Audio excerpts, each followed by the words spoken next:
This weekend, Ryan is making ice cream, Andy's puzzling, and we take on the food pyramid with no connected limbs. I'm Ryan. I'm Andy. And this is Weekend Rental, episode 222.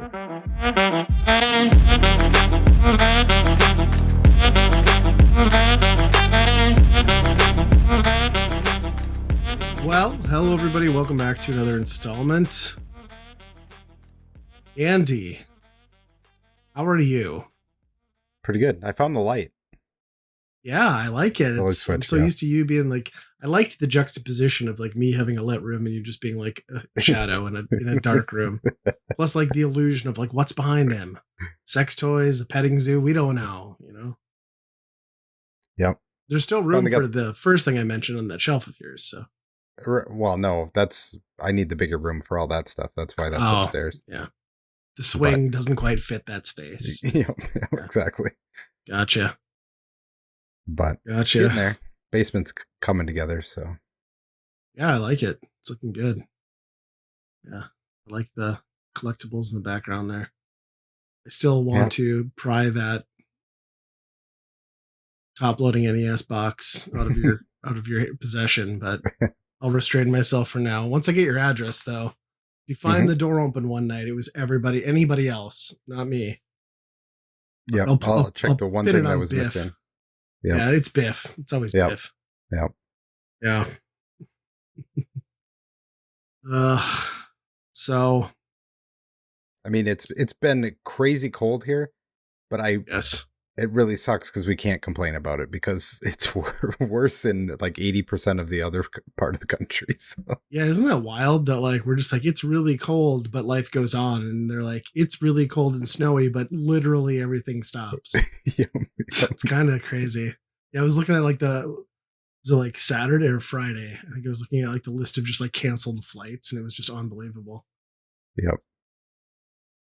Which I get. I mean, if you're not built to have that as your normal, it's gonna cause impacts. But yeah, and snow. Like if you can't don't know how to move snow around it.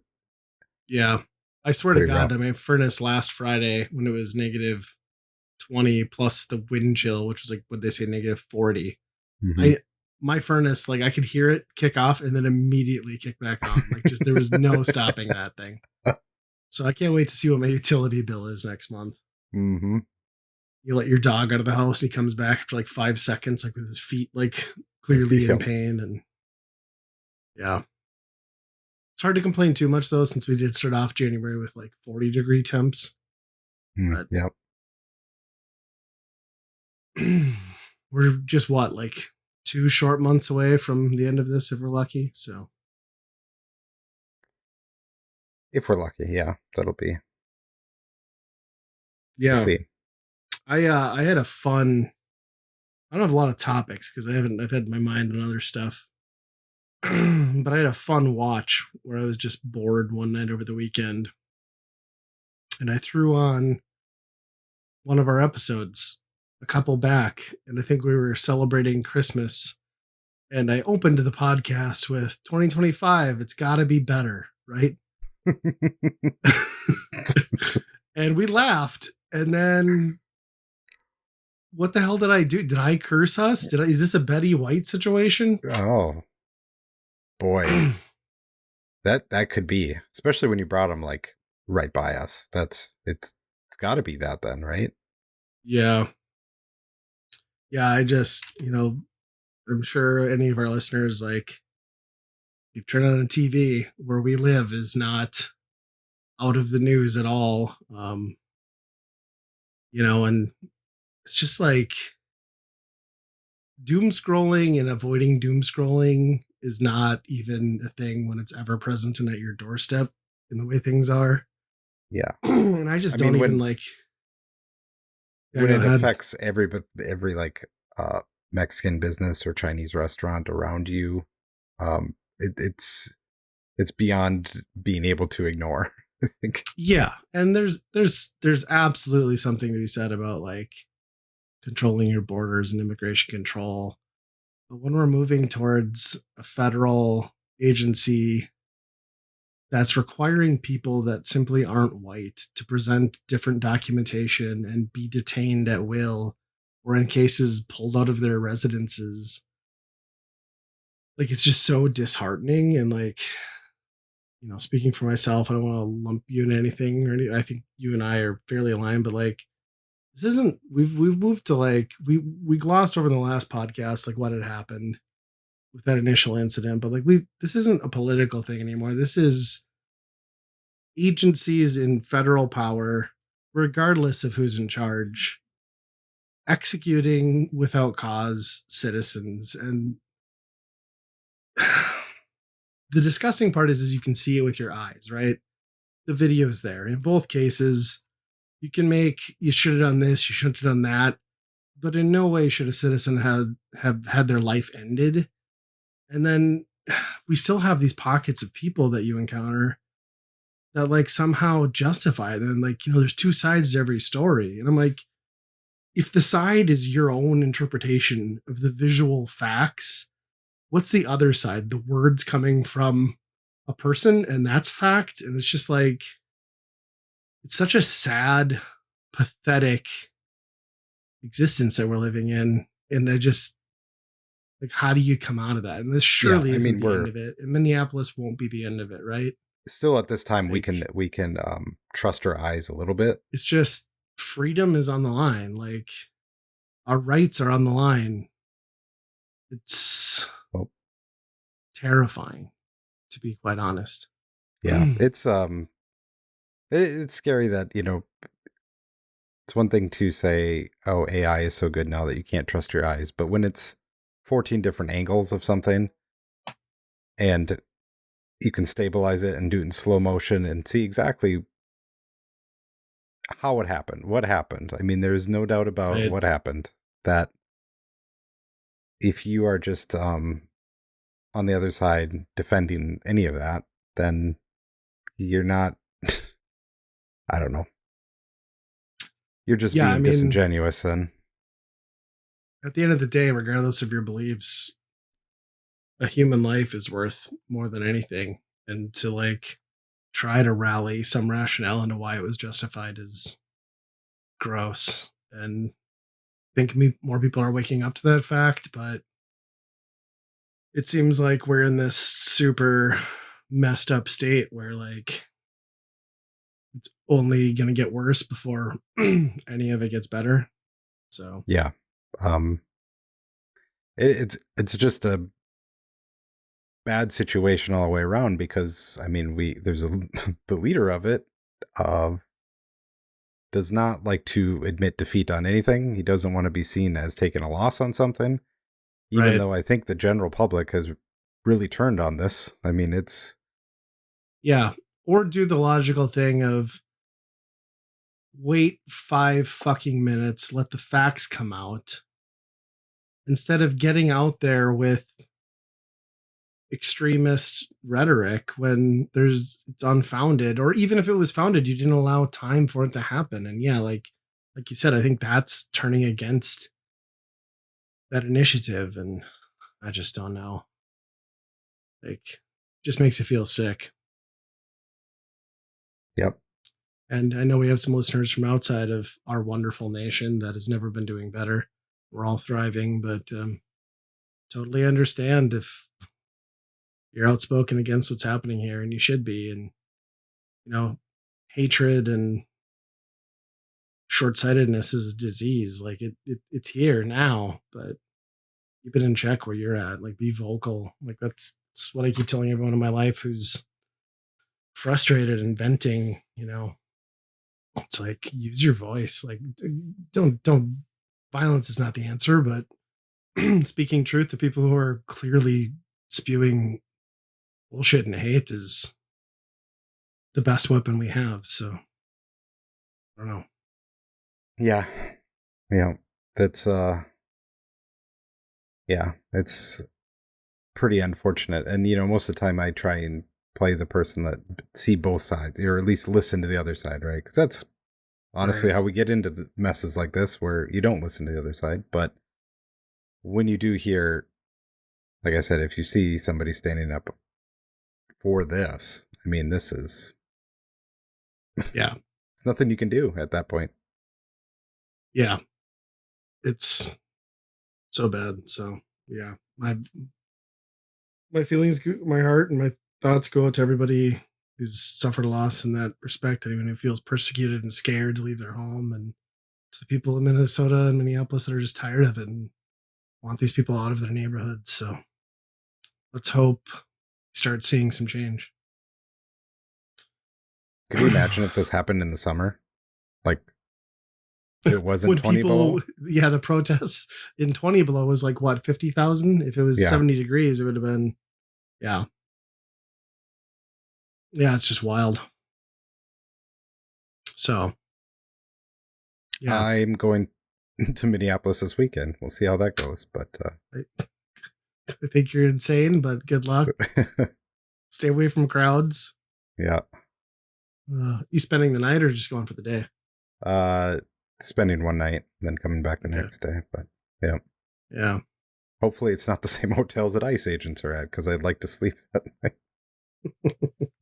Just wake to doors being kicked in and yeah. Well, hopefully I wish you safe travels on that.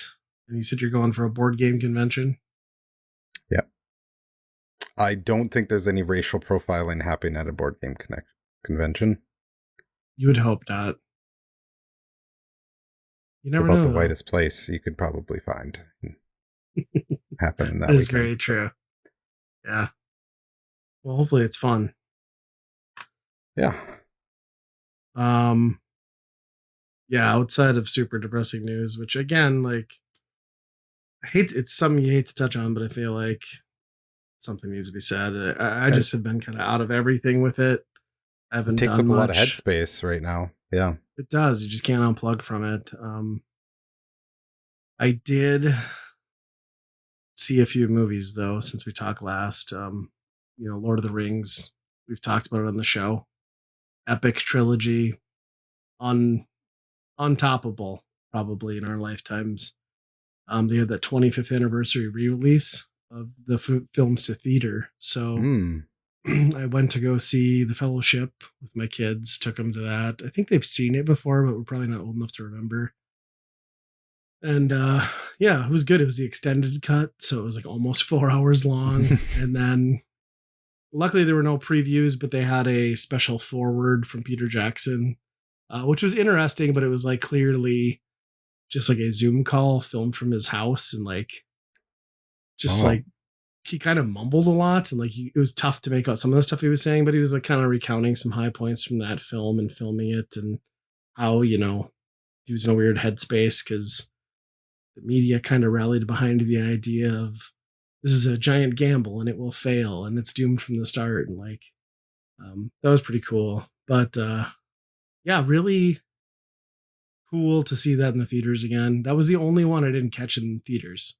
I don't know why. Like, it just kind of slipped my radar, and I watched it on DVD. So I wanted to make sure I saw that one. And yeah, that movie really holds up. I'm pretty sure my son slept through about half of it, but I still enjoyed the whole thing. So yeah, well, especially in extended cut, I could see some of the things where there's a lot. Yeah, there's a lot of talking in that one. A lot of talking. Yeah, I still think that one stands alone as like the best, like on its own piece of cinema from the trilogy. Yeah. It doesn't have a true ending, of course, but it's got like a nice leaving off point and gets you pumped for what's next. So yeah. Yeah. And on the big screen, it still holds up great. I mean, some of the CG is obviously aged, but the way they did it and like the minimal CG use in that one for sure is really, really good. Gollum was probably like the weakest point, and you could tell they hadn't like fully spent the time animating that character and like some of the ancillary shots yet, but it was good. What do you think they at some point remaster that? More so than they already have, because they've done like reboot the 4K Blu-ray. Yeah, but like maybe reboot it. I maybe. Oh God, I hope not. Yeah, maybe. Probably after Peter Jackson's dead and gone. My guess. Yeah, because we've already got that new Gollum movie coming out sometime 2027, I think. So I guess I didn't know about that. Is that before? Kind of like how we got the So ring it's and in all that? between. Like it's glossed over in the movies, but there's actually a good period of like many months to maybe like almost 2 years where after discovering the ring, Gandalf and Aragorn leave the Shire and they're on a hunt to find Gollum and capture him because of what he knows before he gets in the enemy's hands, which we all know how that ends up. So that's where this movie is like focused. So it technically between the Fellowship and the Two Towers is where the timeline would be. Interesting. So do they have the original people doing it then? Yeah, Really? they do. Yep. And it's being directed by Andy Serkis, who is Gollum. Well, So yep. curious to see how that works out. But yeah, that's it's a bummer to be that high. Those movies being such a huge success and like how good they are, and then everything else around it has kind of been like shrug. Yeah, and people shit on like was it the War of the Rings like on Prime? Amazon. Yeah, but like I think that's okay. Like canon wise, not the greatest. Maybe not the greatest overall, but like that is so much better than the Hobbit trilogy. So it's like the pacing's better. Maybe it's not great, but yeah, there's still nothing that holds a candle to that original trilogy. But yeah, I haven't seen. I think the other two are still playing, but I haven't wanted to plunk down, another 65 for 4 tickets and like $70 on snacks. So we did end up watching the Two Towers extended cut. After that, I'm debating going to see Return of the King. Maybe this weekend. We'll see how ambitious I feel, but that one though, my God, that extended cut is brutal. That's like that one's got like 4. Yeah, it's got like 40 extra minutes. It's rough. Yeah. Well, I don't know. After all this time, and you can't even just do it all in one shot, like all 3 of them in a row at the theater. Well, they've done that. They did that last year. It was like the 12-hour marathon of the regular cuts. I'm like, I love this shit, but I'm not dedicating an entire day to this. So. Yeah. It's cool to see it back. And I've heard the numbers are good. Like over 12 or 10 million worldwide so far, just in the box office of that. When you think about like what that means, what the options are, and like people just not going to theaters, like that's pretty crazy. I still haven't seen that anime one. I forgot watched that one. Existed. Yeah, I did watch that one when it came out. Probably just skip it, I'd say. Like it's better than the Hobbit trilogy, but yeah, it wasn't spectacular. But if you're into the lore and the world, it's a cool watch. Mm-hmm. The hard thing about Lord of the Rings is that since they define fantasy pretty much, that everything is Lord of the Rings. Yeah, that's true. That you can't really world build in it without it feeling kind of generic in a lot of regards, Well, and it touches on like so much of the hallmarks of fantasy too, right? Like dragons, like wizards, trolls, goblins, it's all there. So yeah. So I think that's why maybe it struggles, is because like you're really invested in the characters of the movies. Yeah. But like when they try and be like, oh, in the world of Lord of the Rings, it's like, well, it's just generic fantasy, even though it's like the fantasy. It's the blueprint for fantasy. Yep, 100%. Yeah. Yeah, there was something like epic though in the theater of seeing that like Gandalf, like you shall not pass scene, like on the big screen. Like, goddamn, that's just like magic. Yep. I teared up after he died. I'm not gonna lie. Couldn't help myself. Well, I have a secret. What if he's not dead? Oh no, really? Don't tell my kids. My daughter's like, did he really die? I'm like, there's 2 more movies. Like, how long until they get to the fire? I'm like 9 or 8 more hours. Like, it takes them 9 hours to get to the fire. I'm like, it's a big journey. They're little hobbits. So yeah. I mean, the true, there's a lot of hardcore fans who will say he did die, right? Oh yeah. He's not. I mean, technically, if you want to be technical about it, but yeah. He's technically not a human either, and is like basically like a archangel of sorts, so he can't really die. He technically he got a promotion. If we're really going to be super into the details on it, he got Saruman's job. So yeah, it was really cool to see. It's funny too because we went to the first showing had sold out, which was like at 7:30 at night, so they added like a 2:30 showing, and that one maybe had like 20 people in it, but it was also 2:30 on a Friday in the middle of a blizzard, so yeah, it would have been cool though. Like I would have loved the full theater, like people applauding experience. Yeah, which is what happened every time I saw the other movies. But I get it. I went at a weird time. Did they have an intermission? No. Oh, see, that was like the first real movie I've been to that was like, we're having intermission. It's like, oh, this is crazy. Yeah, they got to sell some more popcorn, right? Yeah. Yeah. Still a great movie. But how about you? What have you been up to, gaming or otherwise? Oh boy, since it's been so cold here, I've focused all of my media attention to places that are even colder. Like your freezer? I watched True Detective season 4, which is based in Alaska, and kind of has the vibes of what was the movie we watched? The 24 Hours of Darkness up there, right? Oh yeah. So the whole show, the whole season is basically it's dark outside the entire time, which is pretty interesting. It's a good location and to set that up in, right? Yeah. And spooky. And yeah, it's been a long time since I don't think I've watched season 3 even. So it was it's probably been 5 years since the last time I've watched a True Detective. Kind of forgot how good those are and how much kind of production value they have in that. Sure. This one has Jodie Foster in it, kind of acting like just a really hard, grizzled cop up in Alaska. And I like to think of it as, her time in Silence of the Lambs, like the trauma from Hannibal Lecter, like flipped a switch to the point where this is where she ended up. But yeah, it's pretty good. It keeps you going along. It's tough because I think that show, they don't want you to binge. They did it week by week, but I watched it all like pretty much in one day, during the day. Because it's like 8 episodes. Yeah.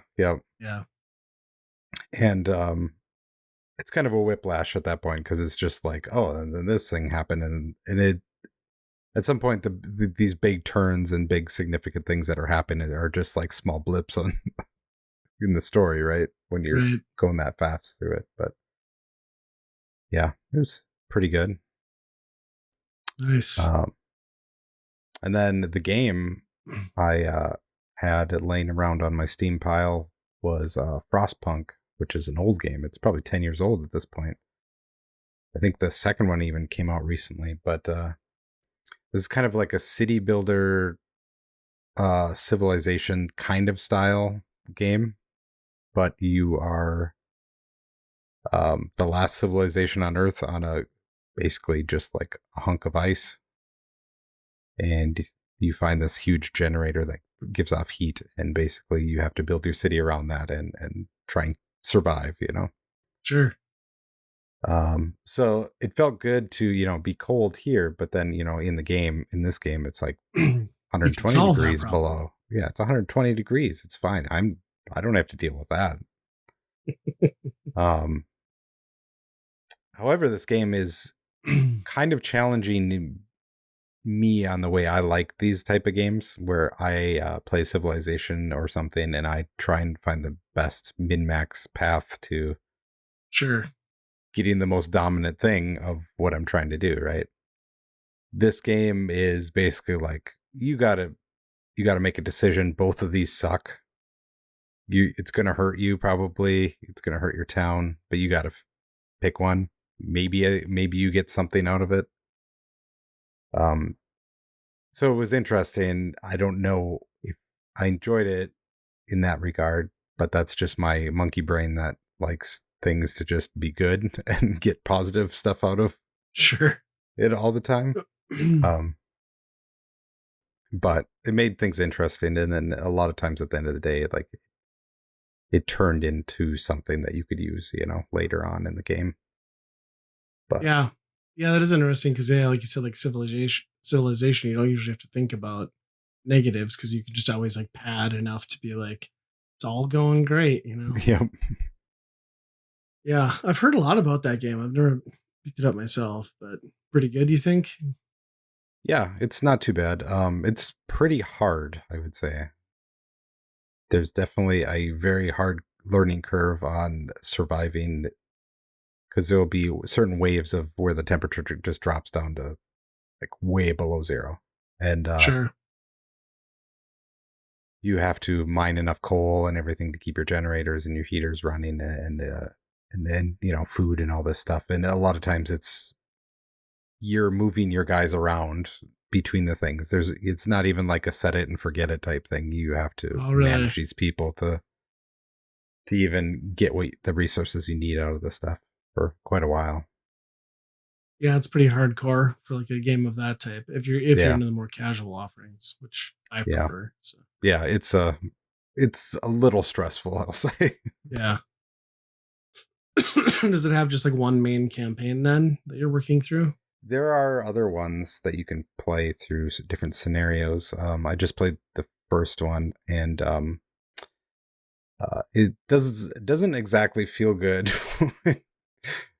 You're judged at the end. You made it through really? Like a 7-day, like there's no way you can get food. It is so frozen. You just have enough stockpile, and your hospitals are full, and you just barely survive. And then you're like, you did it. You made the end of the game. You beat the scenario.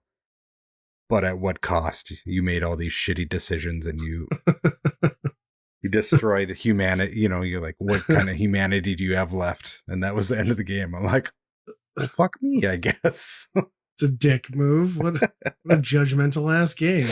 Yeah. That's kind of funny. Ugh. Well, it gives you something to replay for, I guess, right? Like you want to be a better overlord. So right, yeah. Yeah. Yeah. That sounds like an intense one. I think what else I have. Well, more shows. So I'll touch on this one because it's a quick one. But as you know, and I've talked about on the show, I'm a big fan of Sven Gulli, the horror host on Saturday nights on MeTV. So I go to watch it Saturday, and I'm all excited because it's a Kong versus Godzilla, and they don't show those movies awesome, and I'm like all excited for it because they haven't ran that one. So I go to turn it on, and it's Fiend Without a Face, which is a rerun, which I have seen from a few years ago. But I was like, damn it, whatever. Like, what happened to the program? So I Google it. Turns out that like they ran into some licensing issues with certain streaming platforms. So over the air, it was fine. They showed the regular or the planned movie. But I'm like, whatever. Like, I think I remember this being good. Let's just watch it anyway. And the program runs over 2.5 hours with commercials and whatnot. We get an hour in, and I don't know what the fuck happened with their streaming platforming, but they came back from commercial and went into a segment from Kong versus Godzilla from the middle of the movie and started showing that. So then like it just ruined the entire broadcast and both movies. You're like, well, I'm not going to stick around now. Like I just missed all like the central plot to the movie I was watching, and you're spoiling this movie that I didn't get to see in its entirety. Oof. So I was not pleased. Yeah. Huh. I wonder if they're deciding not to maybe. I mean, that's a big get, is Godzilla, right? But yeah. But then to run into issues like this, is it worth it, right? Yeah.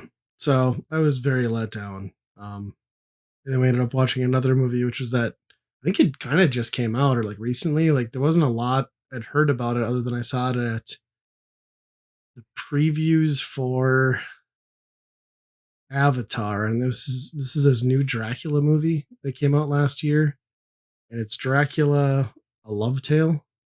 It's kind of like this reimagining of the Dracula movie, which is way better than that shitty Dracula movie that we suffered through that got all the nominations and stuff.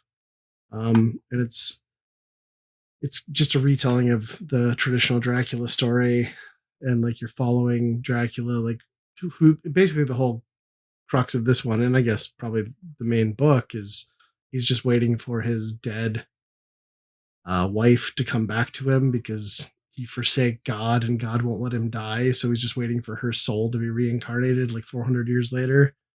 And it's like the actor, I can't remember the main actor's name who plays Dracula, but he's just like so creepy and unsettling, even when he's like not haggard and old looking and is like his young self. So like pretty entertaining. And then like it plays out the way you would think it would, but there's a little bit of almost Disneyfication with these little gargoyles that he's got that like run his castle for him and stuff, and they're all animated, and kind of comes into like a big final battle with him and his like newly found wife. I don't know, it was pretty generic and didn't, you could tell it didn't have a huge budget, but I still thoroughly enjoyed this movie over that last one that we watched, like, but not even close in comparison wise. Like I would take this like B movie popcorn flick over whatever the hell that other one was I watched. So that was Dracula, a rape story. Ugh, such a bad movie. Yeah. Yeah. Yeah. Huh. Yeah, I've not heard about this at all. Is it streaming on something or? I found it on Plex, so I don't know what it's clearly streaming on something. I don't know what though. And I don't know if it was like a British production or something, because like yeah, I hadn't really heard of it either, but it's actually pretty all right. Like I would recommend watching it. Is it great? No, but it's a good watch. And it's not too long, which is nice. That kind of reminds me of something I just came across again on Netflix that I don't know why, but did you ever kind of follow through on all of the Castlevania seasons? I watched the 3 animated seasons, yes. Okay, there's 4 but there's another one now, right? Yeah. Yeah. So I think I made it. I don't know why I dropped off of it, because the first one I liked a lot, and then I started watching the second one and kind of dropped off of it, and I don't know if something changed in the story or what, but yeah. I'll have to go. Is it like in that same series? They just added a new season? Yeah, it said 4 seasons in it, so. Okay, I've only seen 3, so I definitely need to look at that. Yeah. That season 3 kind of lost me a little bit with like the 3-way scene. I was like, I don't know if I need this, but yeah. Well, I did enjoy it other than that. I thought that was a little uncomfortable, to be honest, but especially because it was a brother and sister, I think. I don't know. Oh. Weird. Yeah. I don't remember that in the games. I think I remember like season 3 ending with like somebody like going through a portal, one of the Belmont or something, and then yeah, I'll have to look at that. I didn't know there was more. That's the problem with Netflix now, is it's like it's so hard to find like new stuff, let alone new additions to things you'd previously watched, because like their algorithm just sucks. And it's a lot of times it's the shit that they make themselves too. You know, it's like usually that's the stuff they promote. Even they bury the other stuff. Yeah, seems like that should be pushed more. Yeah, I'll have to check that out. Yeah, I would like to get back into that. I mean, that's obviously something I can't watch around with kids. Right. Yeah, not at all. The kids are starting to stay up later, so it's getting harder and harder to track down time to be able to watch stuff like that. But you're gonna be living in my world soon, where like you watch all that stuff on your phone in bed at like 10 at night. It's like your only window. Like a normal person. Yeah, totally.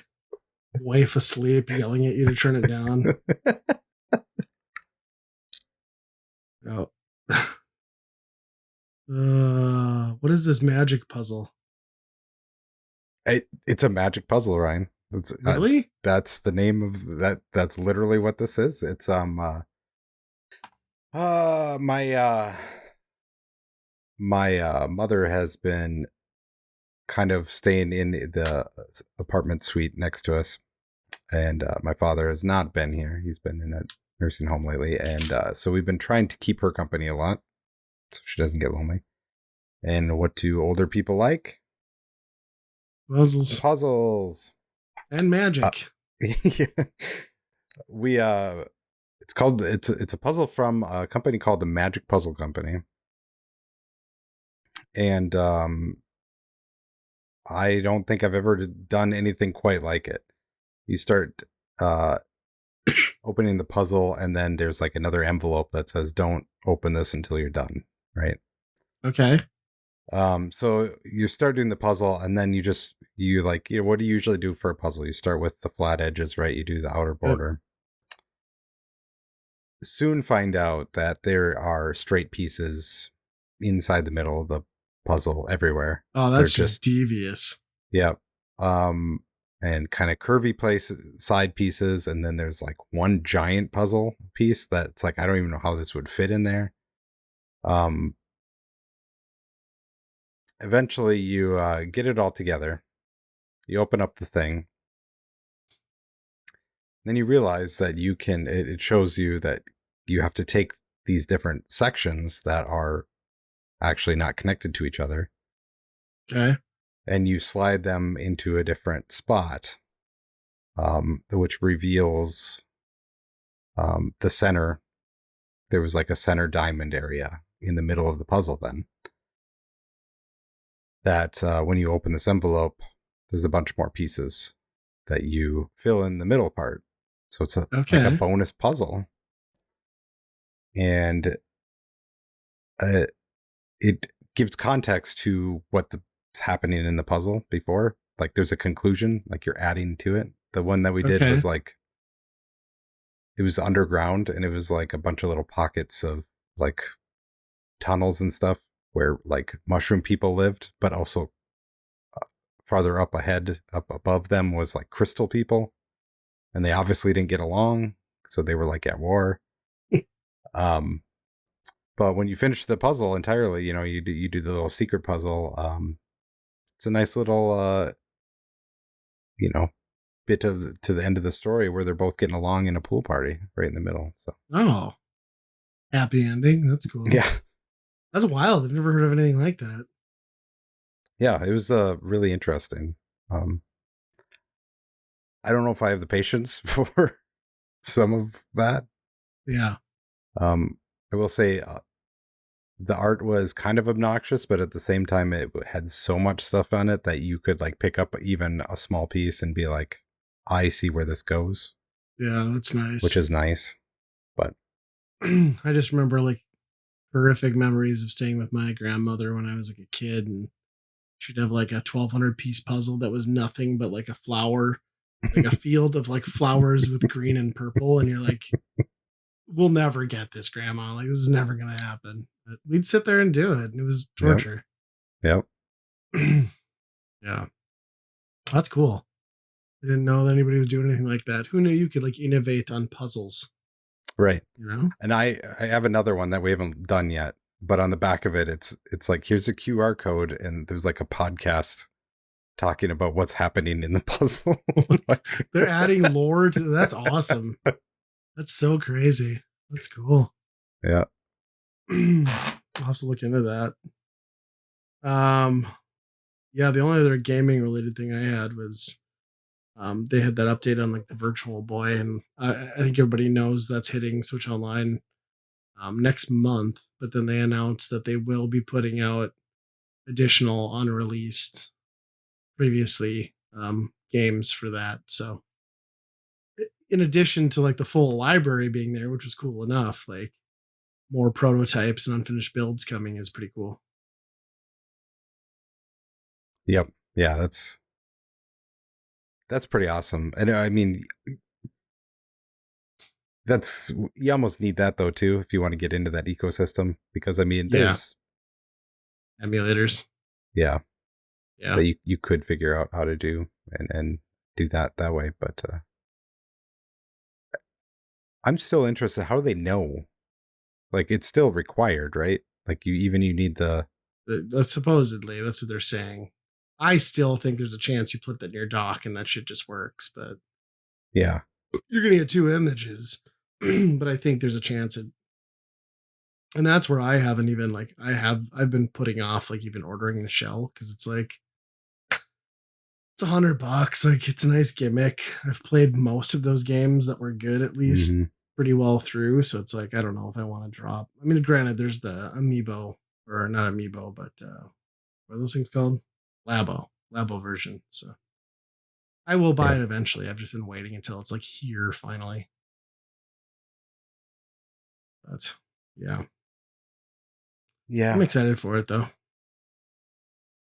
It's a neat piece of history, and anyone who owns the actual hardware knows that it's not really something that you're gonna fuck with too much to play. So having a more convenient way to do it is maybe, I mean, it's not even more convenient, it's the same shit, but more reliable way, I should say. I mean, you can actually take it and put it somewhere. You know, it's less so you're hanging over a table, right? On a lot of that. But yeah, for sure. And you're not going to snap a plastic thing more than likely. Yeah, like the original ones. The clasp on those original ones are like so finicky and brittle at this point. Like, and then the slider, like, just don't even touch it or it's shot.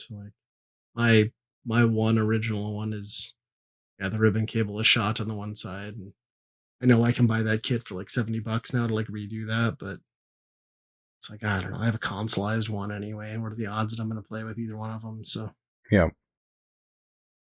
And the only other thing I had was like I finally bought some new vinyl again. Like, hadn't been buying records. We moved and I got my record player set up, and I was on Facebook one day, and there's a company called, I think it's Skeletoons Record, that does a lot of like old punk and hardcore and ska reissues, and I saw they had Blink 182's like 7-inch They Came to Conquer Uranus. They had a reissue. It was like $14, 3 songs on glow in the dark vinyl. So I got that because I like old Blink. I think that one came out in 96. And then they picked up Jeff Rosenstock's Hell Mode, which came out 2 years ago now. But that's a great album, and I just didn't buy it at the time because I was kind of over like adding to the pile. But I was like, it's a really good record. I should probably just buy it. So. Have I put either one of them into my record player? No. I have streamed them since then, but yeah. I don't know. I like finding like those old punk reissues, especially like early stuff like that. That's kind of cool. Yeah, and it's amazing that they keep doing it, right? Even like, it's one thing to reissue the actual albums, but once you're getting into those, it's like, okay, we're doing some cool stuff now, you know? Yeah, especially for, I mean, granted, Blink's a huge band, but like the percentage of fans who care about that era of their music is very small. So it's cool to see. But yeah, I don't know. I think we're out of topics. Staff pick time. Yeah. I'll let you roll with it. Well, me and Amanda have finished the Revenge of the Savage Planet, kind of our co-op game that we were playing. So we've been trying to find something that's kind of that, or, something 2-player. And we found something that's not necessarily 2-player, but it's at least engaging for 2 people to at least watch and discuss. It's the name of the game is called The Shape-Shifting Detective. It's kind of old at this point, probably 5-6 years old. Okay. It's in my Steam library, and it's a FMV game where it's straight up detective mode, going around seeing, asking questions about whatever's going on with this murder and trying to solve the murder. And the gimmick in this is each time you go back to your hotel room or whatever, then you can shapeshift into one of the other characters that are in the game. Interesting. So then you go back and you go around to everybody else and start asking them questions as if they are those people. So it's really interesting because you're basically gaming people's relationships without them knowing, just to get the truth. So seems unlawful for a detective. Yeah, I don't think it would hold up in court, but It makes for a good gimmick in a video game, I guess. How is the acting in the FMV It's sequences? all right. There's a few that are really good, and then there's some that are just like kind of laughably bad, where it's like, I feel bad for the director because it's like obviously they have one mode on how this character should be, and they're not stepping back and giving any nuance to it. But the interesting thing about it, we got an ending and we got it right. Found the killer, but then I'm like, oh, there's more endings. So I'm like, okay, so sure, maybe if you don't get the, if you guess the wrong person and you whatever, right? No, there's at the very beginning of the game, it randomly picks three of the characters or one of the characters. So there's three different killers it can be, and the whole story changes around that. As you discover, there are some motives that turn into red herrings. So I'm guessing they just flip the switch and make it be like, well, now that one's the murderer, that's the motive or whatever. But it's interesting because I thought at some point there would be, a branching path in the middle where you do something and something happens. That's what they pick, right? But for a game to make that decision at the very beginning of the game and have you roll through it, that's pretty unheard of, I thought. Yeah, it's pretty cool. I mean, definitely something you wouldn't have found in like the original when that genre was popular for sure. Right. Yeah. It's kind of like stumble your way to the one true ending, right? Yeah. That's cool. Yeah. But it's kind of cool that some of the acting is cringe too, because it wouldn't be an FMV game if there wasn't something that was just laughably bad. Right. And that's what you want, because you want people just acting over the top, because that's what's entertaining in those type of games anyway. Yeah. Especially when it's like, like they're just kind of randomly, it's the way they have to edit the cuts on how those things play out. Yeah. It's pretty funny. What's the interface like? Is it like the old like Sega CD type things where there's like a dashboard at the bottom, or how do they deal with that? There's just like usually menu items on the very right side of the screen of like questions you would ask, or responses you're saying, or like whose place do you want to, location do you want to go to see. But it's cool. But it was fun as two people just kind of watching it as if a movie, and trying to figure out what it is, what the other person would do. And how long was your main playthrough? I think we did in like 3 nights, maybe 4. Okay. So it's a decent amount, 5-6 hours, probably something like that. Yeah, I was thinking more like 2, but that's crazy. Yeah. And I think if you do a second one, it said something about you can skip through all the stuff that you have seen before, so you can. But that seems really hard to keep track of what you're doing if you're blowing through stuff and you're like, where am I in the story now? Well, yeah, if you spend 5 hours, like you're not going to remember the stuff from 2 days prior. Yeah. It's cool. I hadn't heard of that at all. My staff pick, it's kind of lame, but it kind of goes back into yours or one of your topics from a few episodes ago with the slushy machine. Over Christmas break, I think we went to like Best Buy and they have like these Ninja creamy machines where it's like a home ice cream machine. And everyone's like, we need to get it. I'm like, it's $300. Like, we're not buying this thing. And then I happen to be watching. Do you watch Sir Yacht on YouTube at all? He's like the guy that like living off the Costco hot dog meal for like a week or whatever. That's like his shtick, right? So then last week he uploads a video where it's like eating nothing but ice cream for 7 days, and like Ninja sponsored him and sent him one of these machines or whatever. And then I was like, like it does look pretty cool. So then I go online, I'm like looking for deals, and found like a deal where there's like a really ugly color variant that I think they call strawberry, where it's like this kind of like nasty olive green with like this kind of like off strawberryish color too.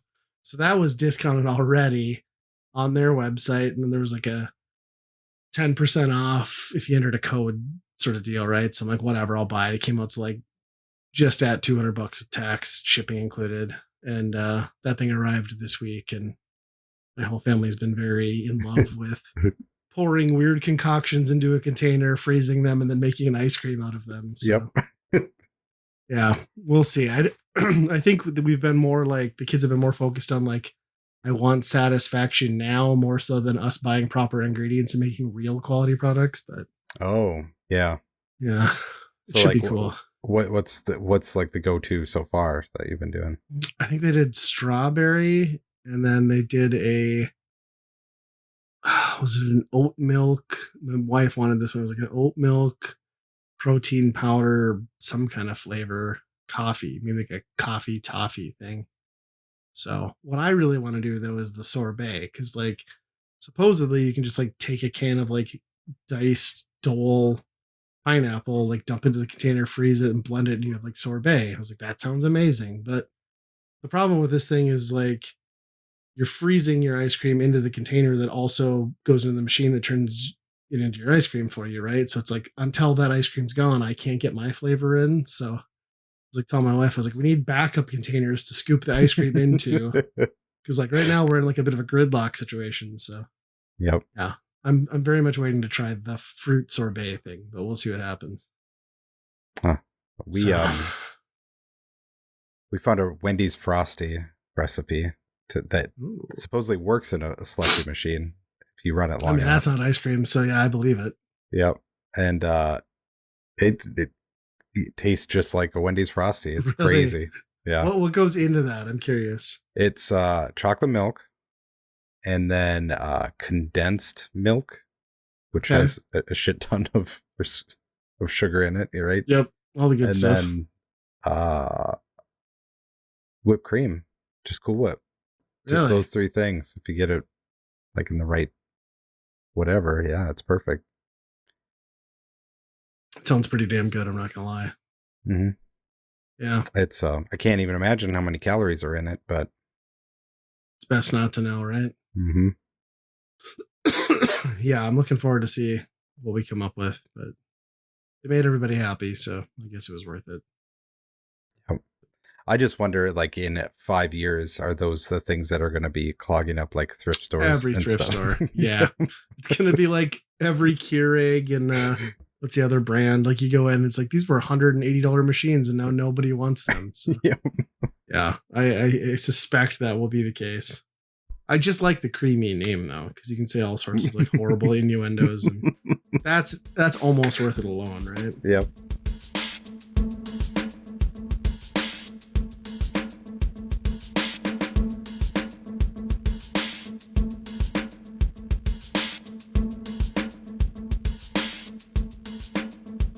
If you're having a good time with us at Weekend Rental, I think you might enjoy all the great geeky stuff found on the Geekade Podcast Network. They've got podcasts about games, music, movies, and more. Plus, if you order off their secret menu, also known as the Geekade Patreon, you just might find an exclusive movie podcast hosted by Ryan and myself. Check it out over at geekade.com. And hey, if you'd like to turn Weekend Rental into a true multimedia experience, our YouTube and Twitch channels might just be for you.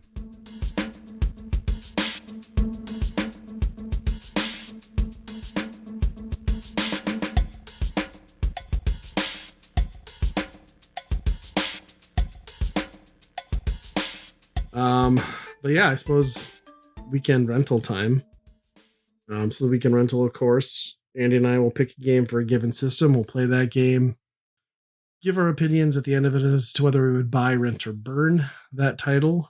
We are going back to my favorite console of all time, the N64.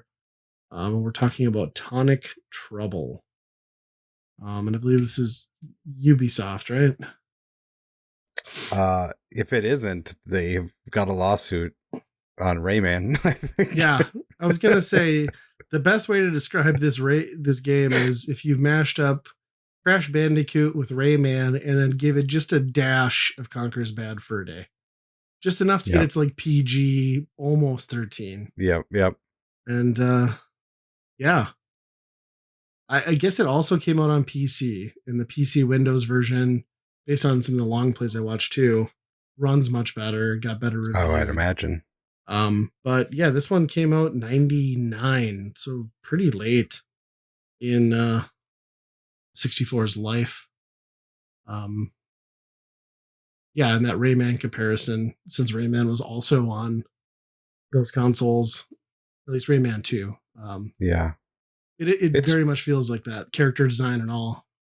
It's wild that they released these two onto the Switch N64, like Rayman and Tonic Trouble at the same time. And it's like, these are almost the same game.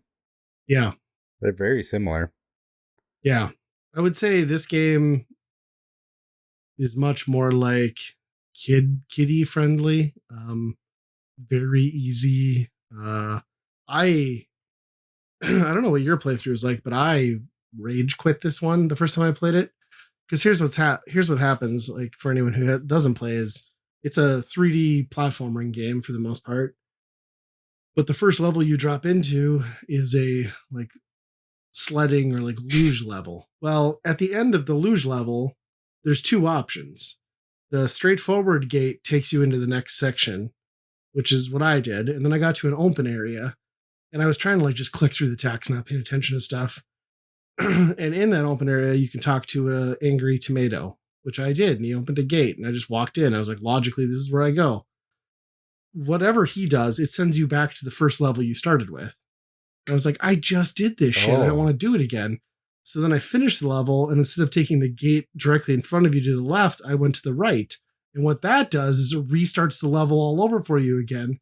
So by like my fourth run of this, I was just so pissed that I put the game down and like didn't come back to it for a day. And I was just like, fuck this game. It's just one level. I hate this. Turns out I'm just kind of an idiot. Also not great game design, but. Well, you should have had all the collectibles in that level by then, I would imagine. Yeah, amazingly, when you play it that much, you get very good. I still couldn't beat the time. My best time was 0.13 seconds over the allotted time that they wanted you to hit. So, yeah. Not your experience, I take it? No, I kind of did that, and that was such a weird. It was just like all of a sudden you're just on this planet and you're just going down a hill. It's like, okay, this is a little odd, but yeah. And then after that, it just turns into a 3D platformer, which, you know, with a terrible camera like you would expect an N64 game to have. But well, the weird part is like everything about the game controls great, including the camera. But the problem with the camera is that the camera doesn't work 99% of the time. Because it seems like every time you want to use it, you're like in a hallway or a spot where it's like, nope, you can't rotate it here. It's like, oh, only the most convenient time to use the camera. Thank you. Yeah, I wonder what game actually cracked that code of, you know, being able to see through the wall and let the camera just go through the wall and go see it. Yeah. It is a painfully slow camera, even when it does work, though. Yeah. Yeah. It's an interesting game. I mean, from what I understand is you have to go back and get different things with different powers that you get. Mm-hmm. So, I mean, Metroid stuff is maybe not what you want out of this game. Right. But especially when you have to play the whole level again to get to some of that. Throwing you into like a full platforming level in a game like that where your only option is jump feels very limiting. Like run away from enemy is not usually the most enjoyable gameplay loop. Yeah. To their benefit, they do compartmentalize it pretty well. And in the spots where platforming is critical, the camera is usually pretty good. But yeah, it really sucks with the 64's graphics and like the draw distances and the fog and lack of texture. Yeah. Like, that's kind of like what holds it back a lot. It does. I mean, the frame rate and the sharpness looks pretty good on the Switch. Yeah. How they've done it on there. Especially up close. Yep. Yeah. This is kind of a pretty big muddy mess on if you play the original cartridge, I think. Yeah. And he's got a weird jump where it's almost like slow motion. It shows like different weird framiness. So I can't even imagine what that looks like on a real 64. It would just be like this. Maybe that's why they did it. I don't know. It almost feels like you're over jumping. Like you're just like constantly like second guessing yourself until that like shadow comes in. And yeah. For the most part, though, like I find it to be like, I mean, I look at it as like a kid geared 3D platformer, and in that respect, I find it to be like pretty charming. Controls well, the camera thing aside. Maybe some of the quote unquote puzzles are a little obtuse or like not straightforward enough, and then the boss battles are like painfully easy. But I don't think that like takes away from it being a pretty, for the most part, breezy and enjoyable experience. Like I never, like outside of my frustration with the first go, I found it to be pretty fun, like surprisingly fun, I would say. For I really hadn't heard about this game at all. Yeah. Yeah. I got to a point where I didn't know what to do, and that's where I stopped. There's a bridge with 2 targets, and you get a pea shooter, which I think that's kind of added on. Was like I was having a pretty good time with it, and then you get this pea shooter, and it is so clunky to use because you have to go, if you want to aim it really well, you have to go into the first person view and then aim, which is inverted, of course. And there's this drawbridge with like 2 sections of the bridge standing straight up, and then there's a target on one side and a target on the other side. I shot both targets, and it only did one side of the bridge. I could not find another target. I have no idea how to get the one side of the bridge down. I'm sure I could Google it and figure it out and feel like an idiot. But I think between that and being kind of overwhelmed of a kind of crazy like layer of gameplay on top of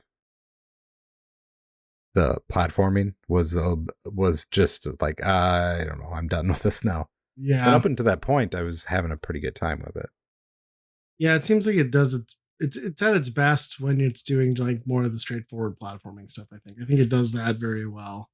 I also really liked the Z button control mechanic where like it just lets you shuffle in directions, like controlled shuffle to like get out of the way of projectiles and stuff. Like the way they implemented it, like it introduced it to you in the game is kind of dumb, but it's a really smart mechanic for that era of 3D.